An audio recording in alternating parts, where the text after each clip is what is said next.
सबसे पहले तो अंतर्राष्ट्रीय सकारात्मक साहित्य मंच की ओर से आदरणीय हंसराज रल्हन जी का हम बहुत मन से स्वागत करते हैं। रल्हन जी ने द्वारका, वहां से दरियागंज से चलकर द्वारका तक आना अपने आप में दिल्ली में बहुत बड़ा टास्क होता है, और इतने व्यस्त व्यक्ति के लिए तो बहुत बड़ा टास्क होता है जिसके इतने सारे प्रोजेक्ट चल रहे हों। लेकिन हंसराज जी ने हमारी भावना को समझा और राजेश जी के कहने पर और मेरे कहने पर इतने दूर वो आए और हम सब लोगों से मिले, तो इसके लिए मैं उनका बहुत बहुत स्वागत करती हूँ, बहुत धन्यवाद देती हूँ। और मुझे भी सौभाग्य मिला है अपने 2 गाने सोनोटेक कंपनी से बनाने का और रिलीज़ करने का, तो मेरा अनुभव बहुत अच्छा रहा। जब भी मैं इनके स्टूडियो में गई, इन्होंने खूब बढ़िया तो नाश्ता कराया, बहुत बढ़िया खाना खिलाया। उसके बाद जब इनके जो सारे लोग हैं उन लोगों ने उस गाने को इतना अच्छा बना दिया और उसकी शूटिंग इतनी अच्छी की, और पीछे का बैकग्राउंड कुछ नहीं था, और जब मैंने देखा तो इतना जोरदार बैकग्राउंड बनकर वो पूरी वीडियो रिलीज हुई। तो बहुत ही अच्छा इनका काम है। हरियाणवी सॉन्ग्स तो ये करते ही हैं, और भक्ति संगीत भी इनका एक अलग चैनल चलता है, और तरह तरह के चैनल हैं, जो 80 चैनल हैं। जो टी सीरीज का काम था कभी, अब सोनोटेक का काम वहां तक पहुंच रहा है। और कभी आप रल्हन जी के फोटो देखेंगे तो आपको लगेगा, देखते ही रह जाएंगे। कभी तो ये पुलिस वाले की ड्रेस में होते हैं और कभी डाकू की ड्रेस में होते हैं। अलग अलग इन्होंने रोल किए हुए हैं। तो कभी बाबा, कभी संत, कभी गायक, मतलब इतने विभिन्न प्रकार के अभिनय इन्होंने किए हैं। तो ये जिंदगी को जानते हैं। बिल्कुल जीरो से इन्होंने काम शुरू किया, मतलब फर्श से लेकर अर्श तक की जो यात्रा होती है वो रल्हन जी ने की है। तभी तो इनका नाम इनके माता पिता ने हंसराज रखा है। हंस ही अपने आप में नीर क्षीर विवेक रखता है, तो ये तो हंसों के राजा हैं। तो एक बार जोरदार तालियां बजाकर हंसराज जी का हम स्वागत करते हैं। और राजेश चेतन जी मेरे बड़े भाई हमेशा मार्गदर्शन करते हैं, और इस संस्था के तो मार्गदर्शक हैं ही। और जहाँ कहीं पर भी गाड़ी अटक जाती है, वहाँ उस गाड़ी को कैसे आगे लेकर जाना है, इसका परामर्श अगर कोई देता है तो बहुत सही परामर्श राजेश जी देते हैं। हम इनका बहुत स्वागत करते हैं। बहुत मन था, पिछले बार भी इनका जन्मदिन मनाया गया था, और इस बार भी इनका जन्मदिन आज यहाँ पर मनाया जाएगा। वैसे 8 अगस्त को इनका जन्मदिन आता है, लेकिन 8 अगस्त को इतनी व्यस्तता थी, तो क्या कहें, राजेश जी तो उपलब्ध ही नहीं थे। सुबह से लेकर शाम तक जन्मदिन ही जन्मदिन मन रहे थे। तो और 10 तारीख को भी भिवानी में हम साथ में गए थे, कार्यक्रम था इनके जन्मदिन का। हर वर्ष ये 21,000 रुपए का एक सम्मान देते हैं जो हरियाणा के रहने वाले जो साहित्यकार हैं उनको।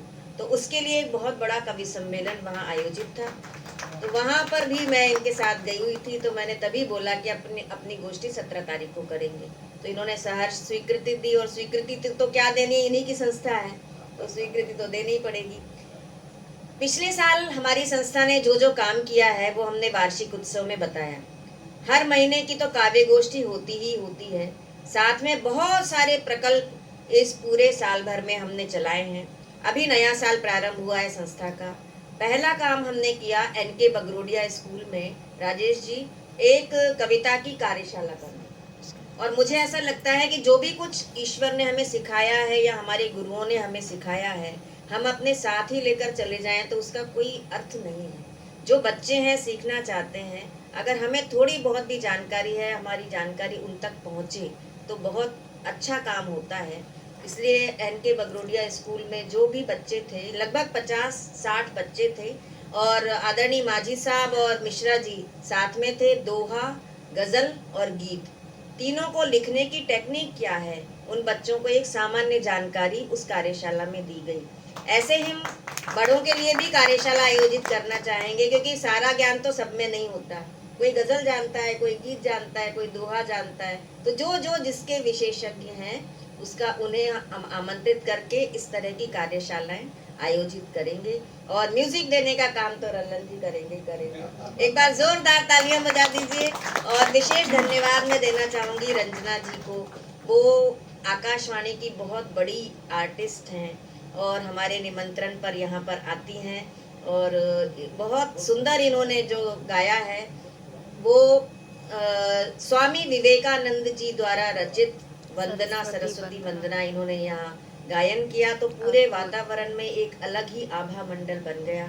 मैं बहुत बहुत धन्यवाद देना चाहती हूँ। राजेंद्र कलकल जी हैं, बहुत व्यस्त रहते हैं, एसीपी साहब हैं, तो आज तो हमें किसी से डरने की आवश्यकता ही नहीं है, हमारे साथ में एसीपी बैठे हैं। तो फिर सभी लोगों का मैं बहुत बहुत स्वागत करती हूँ। बहुत छोटी सी टीम हमारी है, लेकिन नहीं, ये तो बताते हैं रोज आके। इनके तो छोटे छोटे जो वीडियो आते हैं ना, घर में कैसे सामंजस्य बिठा कर रखें और बाहर कैसे सामंजस्य बिठा कर रखें। ये हमारे दीवानी परिवार 1500 मेंबर है, हाँ, कोई मेंबर कहीं फंस जाए तो ये बिल्कुल कर उनको कहते हैं मैं कलकल का भाई हूँ और टेलीफोन पे बात करा देते हैं, सबके पास नंबर है। नहीं, कलकल जी को जो भी कोई जानते हैं, और उनको जो जानते हैं, जो कलकल जी को जानता है, उन सबके अगर फंसने पर सारे काम हो जाते हैं। वो कह देते हैं बस कलकल जी से बात करिए तो सारे काम हो जाते हैं। पंकज बहुत हमारे छोटे भाई हैं, यहाँ उपस्थित हैं। सबका मैं बहुत मन से स्वागत करती हूँ, धन्यवाद देती हूँ यहाँ आने के लिए। सुनील जी यहाँ पर हैं, और सबका धन्यवाद बहुत बहुत। नितिन खरे जी यहाँ हैं, सब लोग हैं। नमस्कार करती हूँ, धन्यवाद देती हूँ, स्वागत करती हूँ। और अब ये गोष्ठी प्रारंभ होगी।